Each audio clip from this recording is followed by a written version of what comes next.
Mics don't work. There we go. Thanks, Cody. Okay. Good morning, everyone.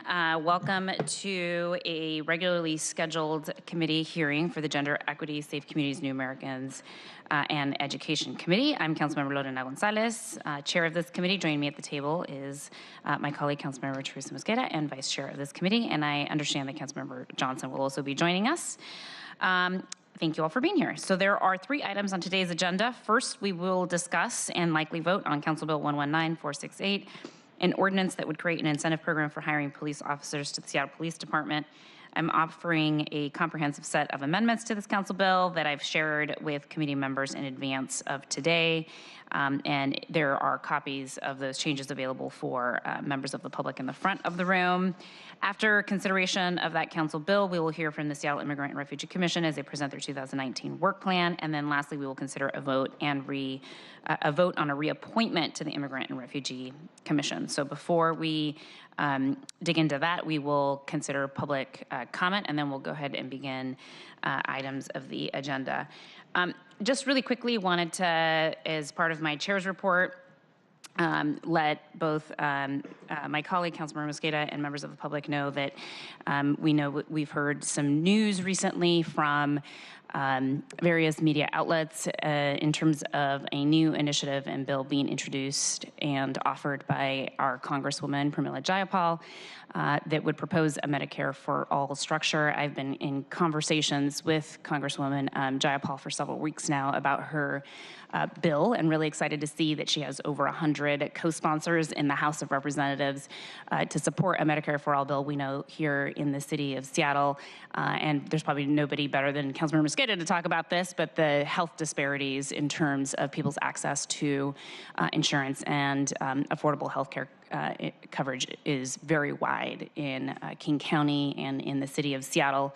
And this is an issue that really impacts every single one of our constituents here in the city, and really excited to be joining up in supporting Congresswoman Jayapal's efforts to both introduce and pass this legislation at the federal level. Have been working with our Office of Intergovernmental Relations to add it to our federal lobbying agenda, and I'm really excited to share with folks that will be the first major city to introduce a resolution in support of Congresswoman Jayapal's Medicare for All legislation in Congress, and we're hoping to be able to consider that resolution on Monday. But we're going to continue to have conversations with her congressional office to make sure that we've got the timing just right. So very excited about it, and more to come. If any of you have any questions about that, please feel free to reach out to me or Cody, who is the point in my office on that resolution. Okay, so public comment. So before we continue with the agenda, we'll go ahead and take public comment. I only have one person who is signed up for public comment. Each speaker will be provided 2 minutes. At the end of 2 minutes, I'll ask you to end your remarks, and we will now hear from Alex Zimmerman.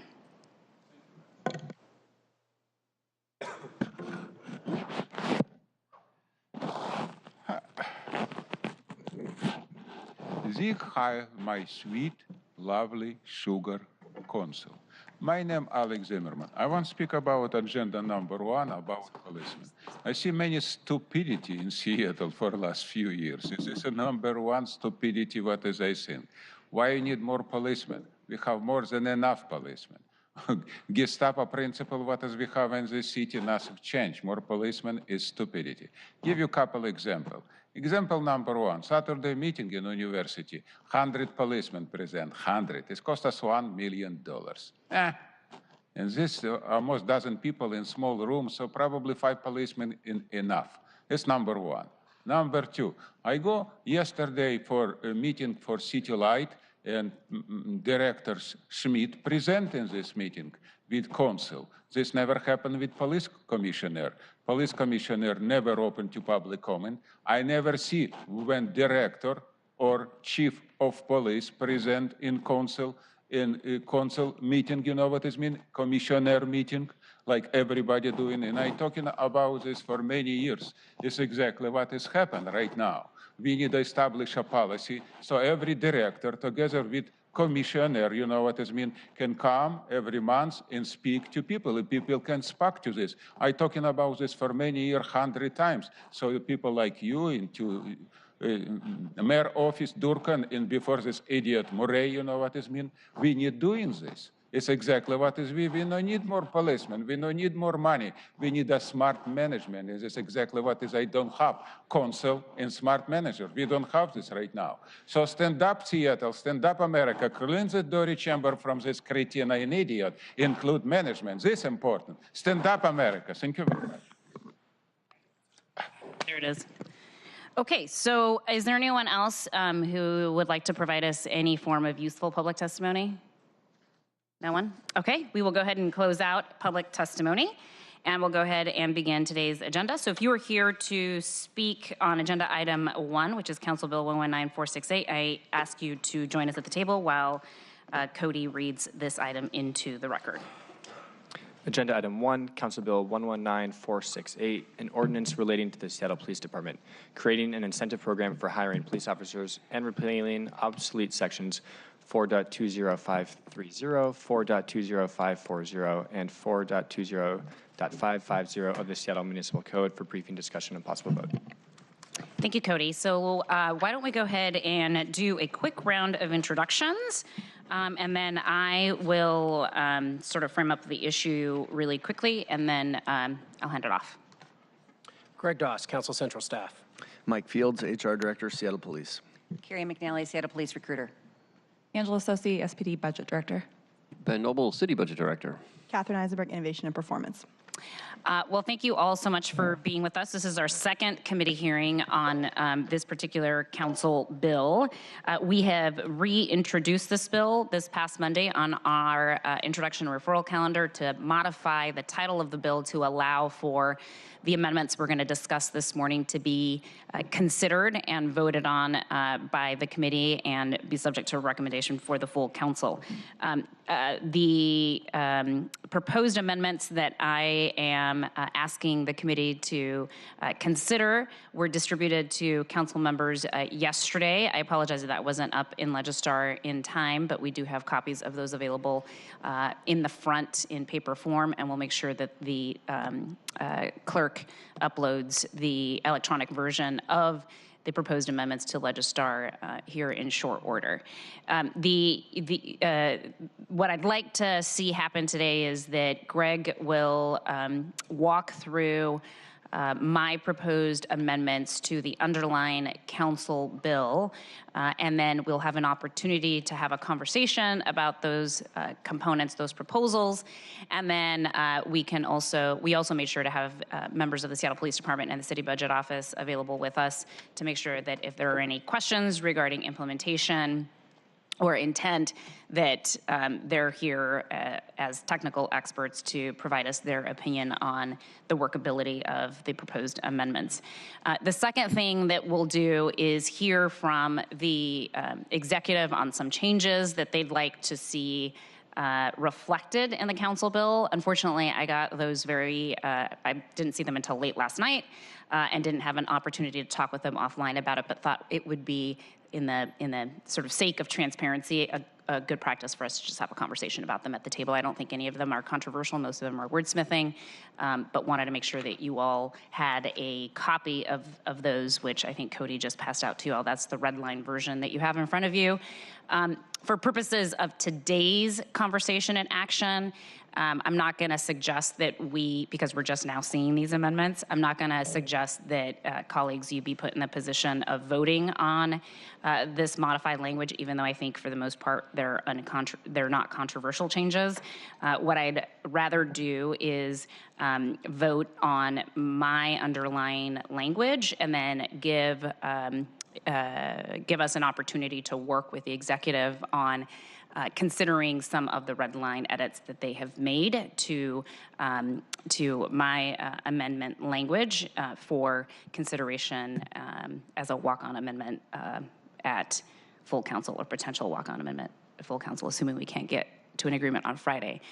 That will be paired with some amendatory language that we will see to my proposed amendment in subsection E of the bill related to how we structure a set of requirements for police officers or hires who accept the bonus to continue on with the police department for a reasonable period of time.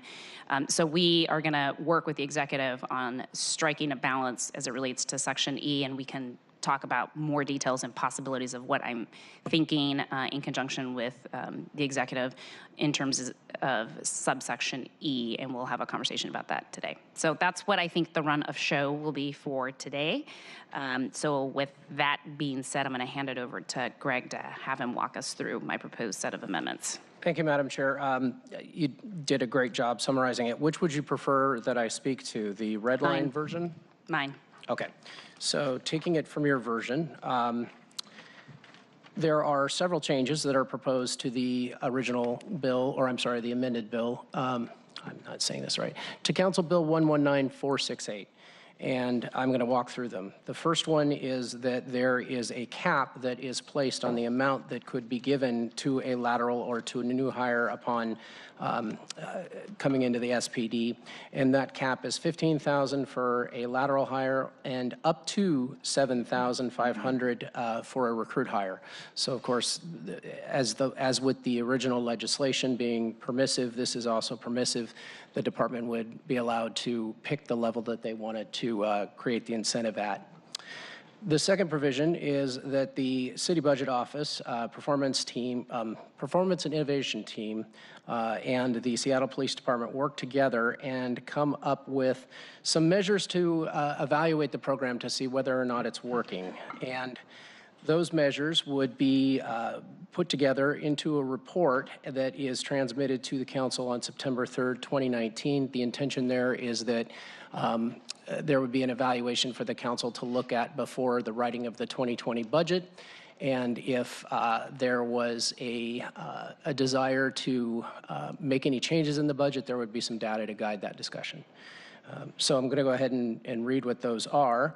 The first one is to determine, relative to other law enforcement agencies, either around the state or maybe even around the nation, what are the incentives that are offered in other places and how do ours compare? The second is that whether or not the hiring incentive contributed to a new recruit's decision to work in policing versus another profession. The third is whether the incentive created a reason for a new recruit or a lateral hire to come to SPD versus another law enforcement agency. And the reason that one is there is because some other agencies, like the King County Sheriff, are offering some non-financial incentives that might be drawing recruits or laterals over laterals, I think, at this point. So the fourth one is survey responses that indicate whether or not the incentive was more or less effective than other kinds of recruitment tactics, the kind of tactics that Officer McNally talked about in our last meeting on February 13th. All of these data metrics would require a survey be given, and I believe the executive is planning on doing something to that effect to measure the effect of this incentive. And then a demographic and race and social justice analysis of the information that is collected. And finally, a cost-benefit analysis of whether continuing the incentive is worth it relative to the other recruiting tactics that Officer McNally is currently using. So then the next provision says that SPD needs to be collecting this information at the same time that they are giving the incentive, and that as they're collecting this information, they report to the council how things are going. There is a SLY 386A1 that was passed in the budget that asked for SPD to come once a quarter and talk about its recruiting, both the things that have happened and the things that they're projecting that they will be doing. And so this seemed like a natural venue to provide some sort of an update on the surveys that CBO would be administering, whether that be as part of a formal report or even a verbal report, but at least providing the council with some information about how things are going. And then finally, there is a lapse clause for this legislation that it would lapse on December 31st of 2019. And the rationale for that is that SPD has indicated that the amount of money that is needed for incentives for recruits and lateral hires is coming from savings from the staffing budget because they are understaffed right now or under their targets. And so whether or not there is savings next year and whether such savings could be used to support an incentive is budget dependent. And so if the council and the executive determine in the fall budget cycle that there isn't money for incentives or that they're not working, then December 31st would be a natural place for the provision to expire. If, however, there is a determination that they are working and there's money either found by council or the executive in the budget, then this could be changed as part of the budget process to reflect a later date that would be more conducive to evaluation. Let's see. And then finally is the section, Council, Madam Chair, that you talked about. And this is in the spirit of looking for a commitment on behalf of the recruits or laterals that accept the incentive for some time period to stay with SPD. What this specific provision does is it asks for the department, city budget office, and the city attorney's office to explore ways to make that happen. We heard from law this morning that if after doing some research, if there is a legal need to do further legislation, that would be something that would have to come to committee. And so if the desire of the council is to make sure that this is effectuated before incentives are given out and that there is a legal commitment and binding contract, then it's possible that the law department may require more legislation to make that happen. And that is my summary. Okay. Any questions for Greg, colleagues? Okay.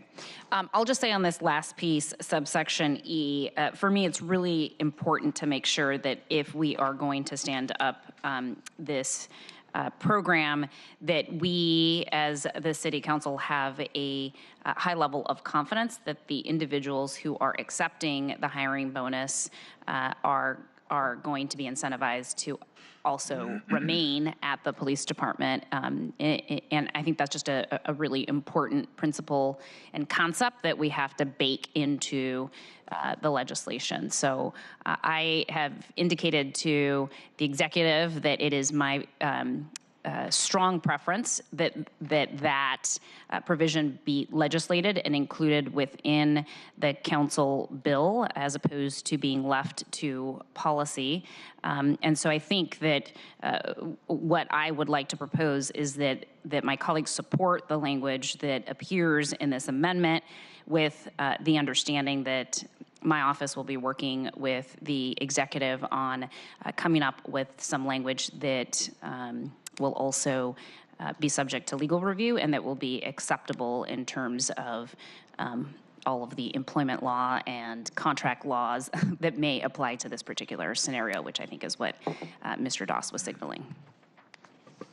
If I may, Madam Chair, I want to say that I strongly support that approach. I think with the caveats that you mentioned about our requirements, both legal requirements and with our labor unions, you know, in the private sector, it is a very commonplace thing to see either an employment bonus or a move-in bonus or a first hire bonus have some conditions whereupon after a certain period of time, if that employee were to depart before that period of time, some or all of that bonus or moving costs would be repaid to the employer. So I think this is very consistent with what we have seen in the private sector, and I hope would be the kind of thing that you could work on with the executive to have some sort of clear indication on before we get together on Monday. Great. I support that approach. Thank you. I appreciate that. And that's exactly the direction that I think we'll be headed is legislating a payback provision with a certain period of time. I'm at this point thinking 3 years is the right mark, not because that's a science or a formula, but because it just seems like that's what other jurisdictions surrounding us that we compete with are also requiring is a 3-year payback provision. I know that Mr. Fields has also suggested the potential of staggering the payment. So partial payment upon hire, rest of the payment upon completion of probation, and then layering on top of that the 3-year payback period. So those are some of the options that we're going to consider and weigh with the executive to make sure that we get the right balance here and are able to fulfill what I think the underlying policy intent is.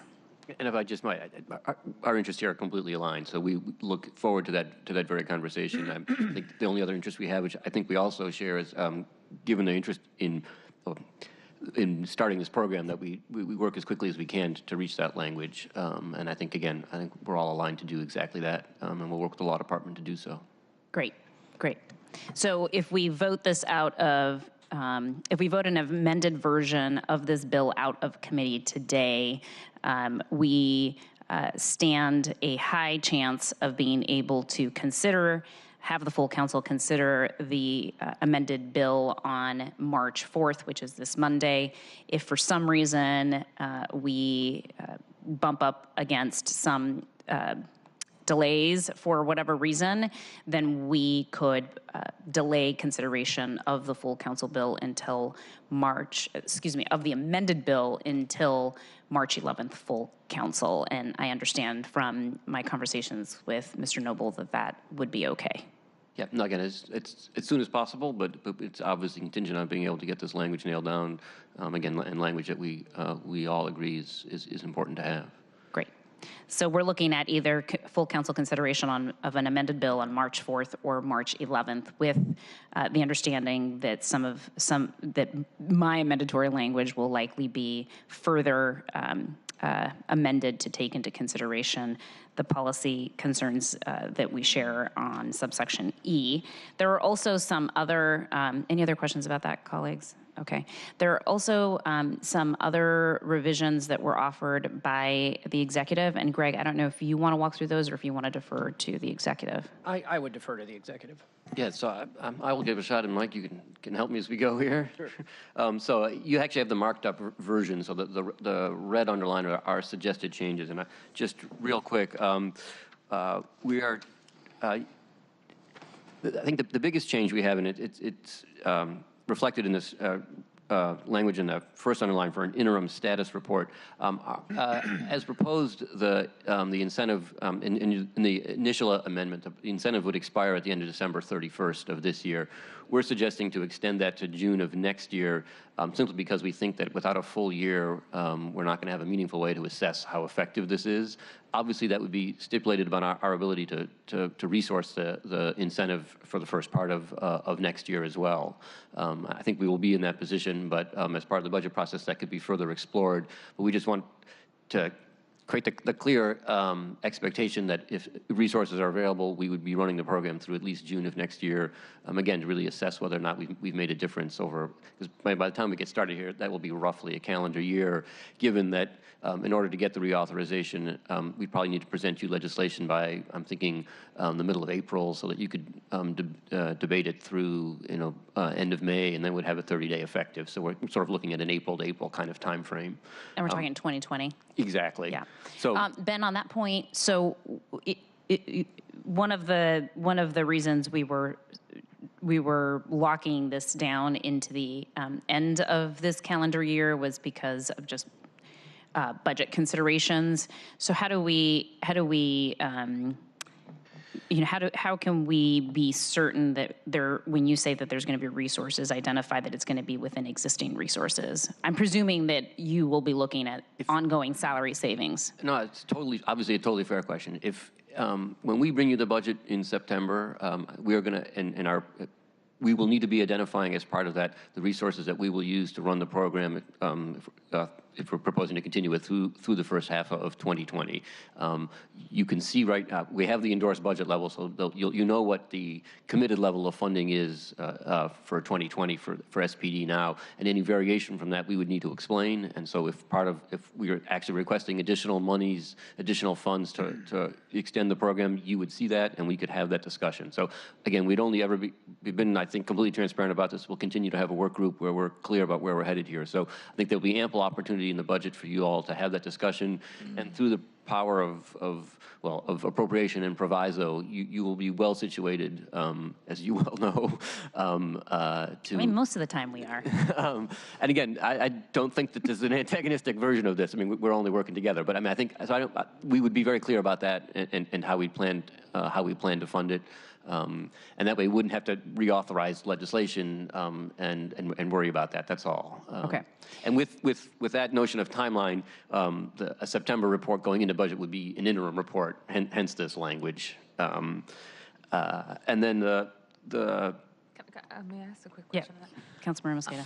So that's still a policy discussion that we are interested in having on whether or not we would want there to be a process for automatic rollover pending a report versus legislation. Is that correct? Those are just the decisions. That is included in, there is already a provision in my amendment that effectively requires reauthorization. The question is when do we want to, or when do we think we need to receive the report that provides us with the data that we would reasonably need to be able to evaluate whether reauthorization is appropriate or not. I think the executive is signaling that if the cutoff date for data collection is through December 31st of 2019, it creates a less robust picture and set of data for us to realistically evaluate whether or not reauthorization is appropriate on the basis of whether or not we believe that the data is showing us that is actually an effective tool to addressing some of the hiring issues at SPD. Right. I think that that's a helpful clarification, and I see that distinction in the proposed language from the executive. I also just want to put a flag out there. I think it's really important that we, as the legislative body, no matter what the date is, when the information comes in, that we still retain the ability to decide whether or not that sunset date moves. So I just wanted to make sure I didn't misunderstand that would still be a legislative decision that's made. Exactly. So I mean, what we're talking about is an expiration date of one form or another. In order to reauthorize past that, we would need your legislative approval. Okay, great. And we're only suggesting that it's probably not worth reviewing as early as December, but more likely in April. But that said, we would be providing you information on September 23rd. Right. For the reasons that I just described. That through the budget process, you may well want to have a discussion about this, and we would want you to. My pledge for my professional career has been about fully informed decision-making by whatever set of elected, so we want to make sure you have that information. So the timeline would be that we would still receive whatever data is currently available by September 23rd, 2019. There's a proposal that we call that an interim status report because it's iterative, I'm assuming. Right. Our notion here again is that we would then provide you a more complete report. I'm guessing March of 2020, as we approached the potential reauthorization date of June of next year. Okay, so we would receive our first report September 23rd, 2019, so that we have information that might be relevant to our decision making in the course of council's budget process, and then the reauthorization, however, is proposed by the executive to be June 30th, 2020, as opposed to my proposal, which was December 31st, 2019. And then just. I'm sorry, Ben, before you go on, I think Just Mike wants to get in. Yep, I do. And just, it's just timing. I'm looking at our lateral test dates. So we've got a May 17, an August 23rd, and a November 15. So by the time this is authorized, you'd want to have an opportunity to get the word out, have saturation in terms of people knowing about it, and then taking the test. So the May 17 is going to be following fairly closely on the heels of this potential authorization. Then the August 23rd, you would expect to have the word out, and that'd be a meaningful data point. We'd really only have that one before the September date. So there's some timing constraints there that relate to both the reporting timeframe in September and then the expiration in December. I would also add that starting, stopping, and starting, if that were to happen with a lateral incentive, wouldn't be helpful on the recruiting side. Okay. Sorry, thank you for that clarification. Then there are some other language changes here. I just quickly describe those. We added some language about survey questions and other research methods. A survey is going to be a component of this, which I'm not quite sure what else we might want to do, so just didn't want to be restrictive there. we struck some language about whether or not the incentive resulted in a new recruit's decision. We think it's going to be hard to disentangle what set of things is incentivizing folks to come in. Our goal is going to be use questions to do that, but we didn't want to create unrealistic expectations for you. But our goal is very much to understand how the incentive versus the pay rate and other factors are affecting recruitment, because that's obviously the key issue. But we're just, again, recognizing that it's going to be a difficult sort because there are multiple variables working at the same time. You might find the proposed edit to what was question 6 a little pedantic. We have changed cost-benefit analysis to an analysis of cost and benefits. The reason we did that is in the world of public policy analysis, cost-benefit analysis is a term of art that refers to a specific approach that we don't think really applies here, but we totally get that we need to explain what we're spending on this and what we're getting for it. So that's, again, perhaps pedantic, but we wanted to be clear. I just thought you wanted to triple the amount of words in an ordinance. I get a bonus per word, so I was going there. Jeez Louise. Yeah, and then I think the rest of this we've largely talked about, so. Okay. Those are just some minor changes. Thank you. Anything that anyone else from the department would like to add on those particular changes? No? Okay. Colleagues, any additional questions or comments? Councilmember Mosqueda? Madam Chair, I want to say thank you for your work on the amendment that you've brought forward. There was a few key items that you've highlighted here that were really critical for my consideration of this. One was a firm sunset, so thank you for including that. The second was your comments last committee meeting were really well taken about how this might not meet our diversity and racial equity goals if we're just looking at lateral hires. So you've included new hires and have created some flexibility on how those funds would be allocated so we can truly reach out and reach more women and people of color, younger folks to come to the department. So I appreciate your creative thinking about that and the department's willingness to recognize that that helps us meet our goal. The third thing is I think that the language in item E or section E, as you discussed, is essential to make sure that folks are truly keeping their word, they're staying with us, and they're, more importantly, addressing the gaps in the hiring model. And lastly, the metrics. I see that we are interested in not just getting data passively, but that we're going to be constantly analyzing whether or not this is a tool to meet our recruitment and retention goals. And retention is critically important as well. I want to get back to that in a second. But as we think about whether or not these metrics are being effectively deployed and helping us meet those goals, to me it's going to be critically important that we see the language in your proposed amendment in B3 retained. So just want to put a flag in that for you. Whether incentives resulted in a new recruit or lateral officer's decision to work at the Seattle Police Department versus another local or state law enforcement agency, I think is the crux of what we're trying to get at in the survey or assessment. So thank you for including that, and I'll be looking forward to working with you to see that we can retain that language. Lastly, this gets beyond this, but had a chance to meet last night with some of the folks from the Neighborhood Watch, District 1 West Seattle folks. I think it would be really helpful as this language moves forward, or in conjunction with the work that we did last year on the SPD contract, if we do a little bit of education and outreach for our Neighborhood Watch folks. They were under the misunderstanding, wrong impression that somehow council wasn't supportive of recruitment and retention efforts, especially on the retention side. I had to clarify a number of times what we've been trying to do. So to show, as the good captain in the precinct there echoed for us as well, that this is truly a team effort. It would be great if we could do a little bit of education and outreach, maybe some flyering to our friends who are helping on the ground as well, so that they know the council is working on this as well. Thank you.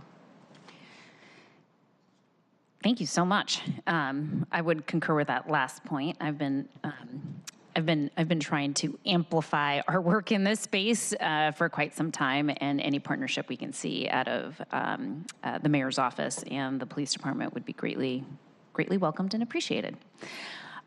Okay, folks, so I think what we will do is go ahead and vote on my proposed amendments to the council bill. Again, with the understanding that we will continue to work with the executive to have a a set of amendments that address both subsection E and some of the other issues that were highlighted by Ben in other aspects of the edits that they provided to us yesterday. So we will continue that work with them, but for now we're just going to vote on the version that I gave you all enough advance notice of, and appreciate that I don't want to put you all in a hard spot by voting on things that you just saw at the table. So I will go ahead and move for us to, for the committee to consider Amendment 1 to Council Bill 119468. Is there any further discussion? Okay.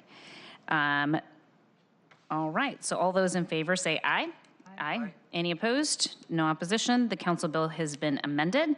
So I will now move that the committee recommend the City Council adopt Council Bill 119468 as amended. Okay, second. Is there any further discussion? All those in favor say aye. Aye.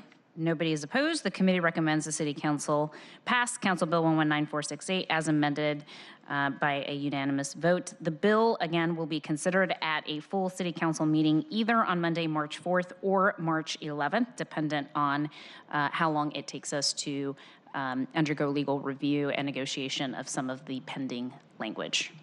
Thank you so much. All right. Thank you all so much for being with us, and I really appreciate the collaboration on this particular issue. Likewise.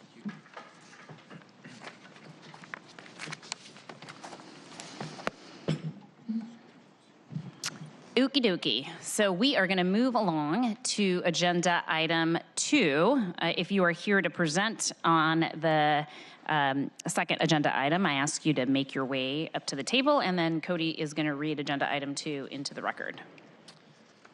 Agenda item 2, Seattle Immigrant and Refugee Commission's 2019 work plan for briefing and discussion. Thank you, Cody.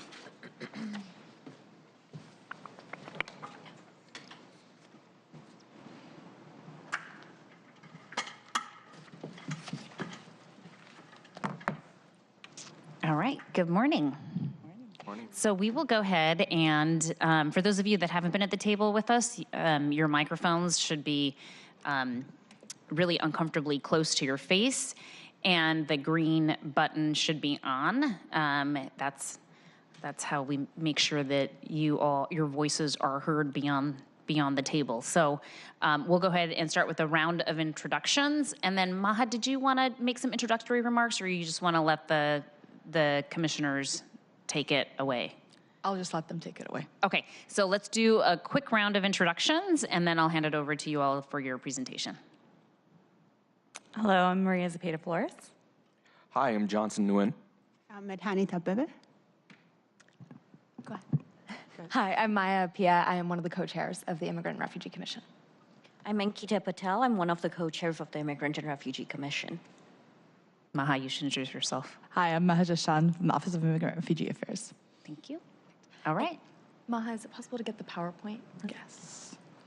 I can just... Oh, it is. Perfect. I just couldn't see where Just it was. let me know and I'll hit the next. Fantastic. Well, thank you for having us. Today, we wanted to share with you the last few months we've spent as a commission coming together, really trying to identify some of the key issue areas that are impacting the immigrant and refugee communities in Seattle. We've spent some time as a group really calling out the areas that we think are sort of most pressing and that council has the most, and the city has the most opportunity to influence. We have distilled those areas down into sort of 3 key areas. Those are issues that are impacting women, youth, and then economic empowerment. And then we also recognize that the impact of Census 2020 is going to affect all of those issues. So today what we'd like to do is sort of share with you some of our key goals in each of those areas. I want to start by saying we completely recognize the intersectionality of all of these issues and that many of these goals are going to impact multiple populations, and we need to take that intersectionality into account. But for simplicity's sake, we'll present those goals based on some of those key communities that are impacted. Great. So I'll have each of our commissioners here are leading a subcommittee on one of those areas. So I'll ask them to walk us through some of those areas, and then we'd like to save some time for questions and discussion. Our goal here is to really present our initial work plan, and hopefully it's some food for thought, spurning some ideas for collaboration and ongoing discussion with each of you. So we'd also like to make that ask that we'll be hopefully scheduling some follow-up meetings to work on particular issue areas with each of you. Great, thank you. Fantastic. Maddie? Yeah, so with regards to women, we want to address issues that disproportionately and adversely affect immigrant refugee women. And for that reason, we decided to focus on two areas. One is domestic workers and caregivers. We want to make sure that their rights are increased and to ensure protection for various reasons, which I would also leave for the discussion part. And the second area that we want to focus on is on gender-based violence so the areas that we would like to focus on, again, on community education, economic empowerment, and cross-sector collaboration to increase legal representation for survivors. Hi, our second priority is youth issues, and our goal there is really to ensure that policies and programs designed for Seattle's youth are intentionally inclusive of immigrant and refugee needs.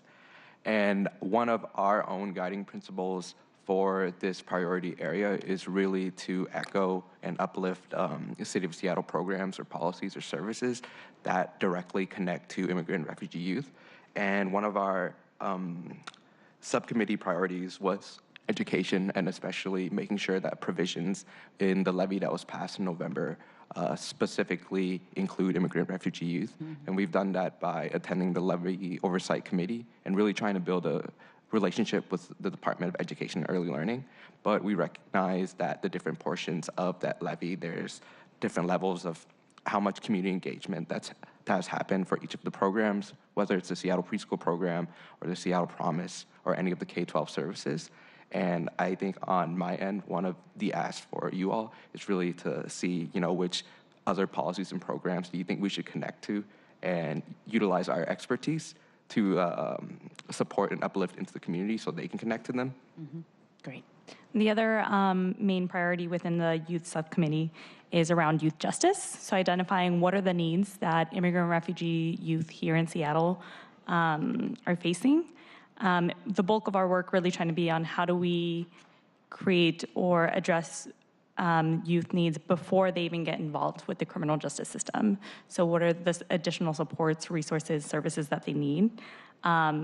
With also an element of once they're involved in the criminal justice system, how can we support community-generated restorative justice programs to ensure that they are being adequately and fairly treated and have an opportunity to lead fulfilling lives. Great, thank you. And one of our goals that I'm going to just step in and represent the hard work that our subcommittee lead has done around economic empowerment. We have basically distilled this into making sure that there are economic opportunities are uplifted for immigrant and refugee communities, given that the barriers they face to housing security, to employment, and to just the visibility and the uplifting of small businesses owned by immigrants and refugees. So these are some of the three big areas within the economic empowerment subcommittee plan. And under housing stability, we want to focus on affordable housing. We want to focus on displacement of immigrants and refugees out of the city of Seattle. Under employment, we want to focus on elevating career pathways for immigrants and refugees, and also looking at wage equity for our communities as well. And then, like I said, for small businesses and entrepreneurship, we want to focus on increasing the visibility and resources for small businesses and immigrant entrepreneurs. And all of this, just to shift a little bit, as a personal narrative, it's so important that we keep highlighting economic empowerment for immigrant and refugee communities. A lot of communities risk a lot just to come to this country and make a living for themselves and their families. So we think that this part of the work plan uplifts both the youth empowerment and the women's empowerment work plans as well. And to echo what Maya is saying, that we are truly taking an intersectional approach, yet we are wanting to be focused on what we are doing. And then the next thing that I want to raise for the council or this committee is Census 2020. We know that Census 2020 is once in a decade opportunity to make sure that all our communities are counted, and Census 2020 has imposed some unique challenges, including just the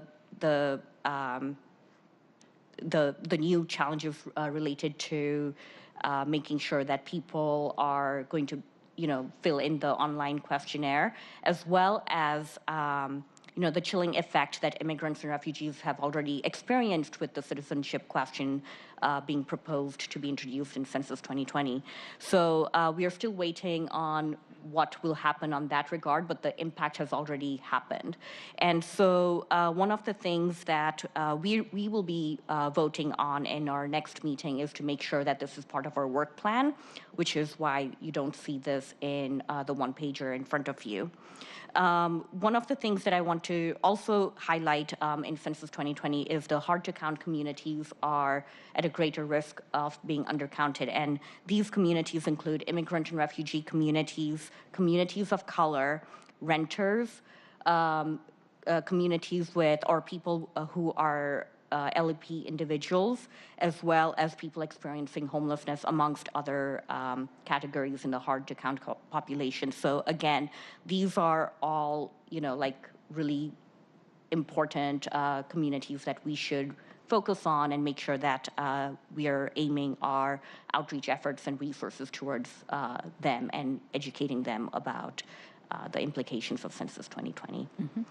And then on a final note, we just want to say that we are here to, the PowerPoint's behind me, so I can't really see what's going on back there, but we are here to collaborate, we are here to support, and we are really here to make sure that we are queuing up everything in a way that is effective and impactful for immigrant and refugee communities. Thank you. Great. Well, thank you so much for that presentation. Are there any questions? Councilmember Johnson? Johnson, which is an easy name for me to remember. Yeah, I hope so. You spoke a little bit about, the issues related to the Department of Education and Early Learning. But one of the things that I would ask you to consider as part of the work plan, because you asked sort of what are some other emerging issues to be aware of.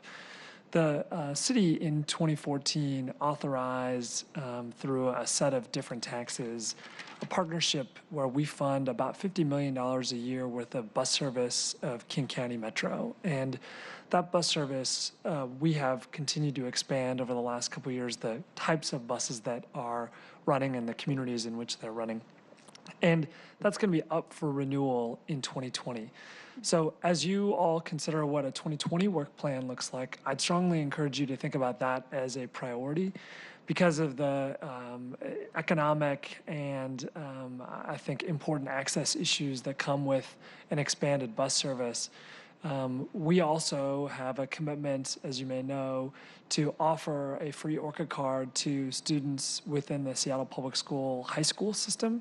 But unfortunately, that doesn't descend down to those in the elementary or middle school, let alone those little ones, although if you're under 5, you're free. So preschoolers at 5 maybe not be in kindergarten yet. So as we contemplate what that renewal in 2020 looks like, staying engaged and making sure that we can provide access points, particularly for those elementary and middle school students to get access to the same sort of benefits that their older peers are getting, I think would be really important. So you asked the question, so I wanted to throw out not a 2019 idea, but maybe a 2020 idea for consideration. Yeah, definitely. Do you recommend connecting with any specific person One of the other boards and commissions we have as a city is the Seattle Transit Advisory Board, aka STAB. Oh, yeah. I've heard about Jeez, that. what an unfortunate acronym. It is an unfortunate acronym. But you have a similar cohort, again, engaged member on the Seattle Transit Advisory Board that I'd be happy to connect you up with. And I think they're going to be making a series of recommendations in early 2020 to the council for consideration for what the 2020 transit renewal ballot measure might look like. So again, this isn't an issue that I'm recommending you guys take up as part of your 2019 program, but particularly for youth and the expansion of our Youth at Work program, a good opportunity for consideration in 2020. And I'm happy to connect you with the right folks. Yeah, for sure. Thank you. Yeah. Councilmember Mosqueda. Thank you very much. It's really exciting to meet some of you and see some of you again. I'm interested in more information about the ways in which maybe the city has already engaged the commission on the Census 2020 work. I've had the chance to sit as the co-chair of the city's Census 2020 task force, and this is one element of a part of the state's effort and the county's effort to be more coordinated. Can you tell me what outreach has been done, how you guys have been engaged? Have there been that type of connections made already, or do we need to do a better job? That's a great question. So at our February meeting, one of our fellow commissioners who attended the Census Alliance statewide summit led by people of color came back to the commission and reported basically what happened at the summit. And some of the key learnings that he shared with the commission, which is why we are considering putting it in our work plan, is that communities of color have already felt the impact of the citizenship question. There is just an under-resource of what it will take to fund community-based organizations / trusted messengers to make sure that everybody is feeling safe when they participate in Census 2020. And currently, so he, in his daytime job and in my daytime job, and we have another commissioner, we are all looking at it from various angles, but where we feel like there could be more traction is what kind of outreach efforts are being done, how can the city really come forward with a friendly message about the benefits of Census 2020 to communities, or it's actually a mutual benefit, right? Because when the city is resourced enough to provide housing programs and medical programs and just support those fundamental safety net programs, it really will help all communities, and the impact in the next decade will be felt more by immigrant and refugee communities. So just how can the city council and the city just continue putting these messages out there in terms of the importance of participation and the safety, really addressing the safety part of it, because people are feeling unsafe to come forward and participate in Census 2020. And one of the things that perhaps you could think about is April 1st, 2019 is 1 year out from Census 2020. And so what kind of messaging can we do together around that? That's a great idea. Well, first I want to apologize because I think that on behalf of the city's task force on Census 2020, it doesn't sound like we've been directly engaged with the commission. So that is something I'm looking to correct and rectify. One of the things that we know is that it is important to make sure that people don't feel forced to fill out any information. I think Jorge Barron, who was on the task force, really talked about how we don't want to get this message out there that we have to count everybody. There's good reasons for some why they wouldn't want to fill out the information, and we don't want to have our mission that every single person needs to fill it out. What we should do is feel that every person feels safe in filling it out, and those who feel safe do. So I think we'd love to work with you more to make sure that the city and the task force specifically, working with the executive's office, does a better job in reaching out to you so that we can connect you to our little concentric circle, which is part of the county, and more to the state's efforts as well. And we'll follow up with you and the chair on that. That's great. Thank you. Yeah, I would just say that even as the chair of this committee, I've only just recently been looped in to the work that has been going on under the Census 2020, and I have had longstanding concerns about how the citizenship question impacts the feeling and the sense of safety of members of the immigrant refugee community who are undocumented or who lived in mixed status families, which is just a reality of our community. And have had the pleasure of working on the last census around this particular issue and doing advocacy with One America when I was on the board and as president of the Latino Bar Association of Washington. So really excited to hear that you all have an interest in engaging in this topic because it's really important and the resources are limited. Our commitment needs to remain really strong to make sure that folks who want to engage with the census feel like they can do so without retribution or retaliation. One of the things that I'll say is that we have been talking a lot with our friends in Olympia at the state legislature around U.S. Census issues. And one of the things that they mentioned to us is that they've only received one comment on additional resources for community-based organizations to do the trusted messenger work that you've identified. I think it would be really important immediate step for the commission to write, assuming you accept this as part of your work plan, which I can't imagine that you wouldn't. I think one low-hanging fruit that is a short-term action is queuing up a letter to our Seattle delegation at the state legislature, echoing your support and advocacy of having the state identifying real resources for people to be counted if they feel safe filling out the census. I think that's a really immediate step that needs to happen. I believe the budget down in the state legislature is going to be released in about a month or something like that. So I think right now is the moment to take a position on that issue, and I'm certainly interested in supporting additional resources from the state to be able to fulfill that really important outreach component. Okay, great. Thank you for your recommendation. Yeah. Okay. Are there any other questions or comments, colleagues? There's a lot here in your presentation. I think it's absolutely super focused, but also, as you all have mentioned, does take into account that intersectionality component. I don't know why it's so hard for us to say that word this morning. All of us have struggled with it. It's like English is a second language, I guess. I don't know. So really excited about following up with you all after today's meeting to sort of get a sense of how you want to be best supported by this committee in your implementation of the work plan. So let's stay in close contact and see what we can do to support your all's efforts. Thank you. Looking forward to the partnership. And thank you all for your volunteerism. I know it's a lot of work, so we really appreciate it and look forward to working with you. Thank you. Thank you. And then Maha, are you going to stay for the reappointment? Yes. Okay. So you guys are welcome to stay at the table too if you want, but it's a reappointment to your commission, so. Yeah. I will go ahead and have Cody read the second agenda item into the record, and then we will consider the reappointment.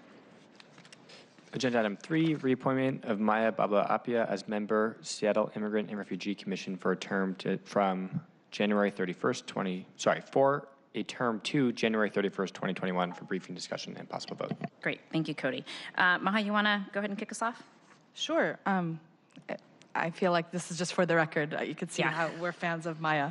So Maya Babla Apaya currently works as a program manager within Microsoft Global Talent Acquisition Team, strategizing creative ways to bring amazing, often undiscovered talent to Microsoft from all over the world. She previously worked at LinkedIn in San Francisco, where she consulted with Fortune 500 companies on their hiring strategies in her core role and supported LinkedIn's refugee program Welcome Talent as a volunteer.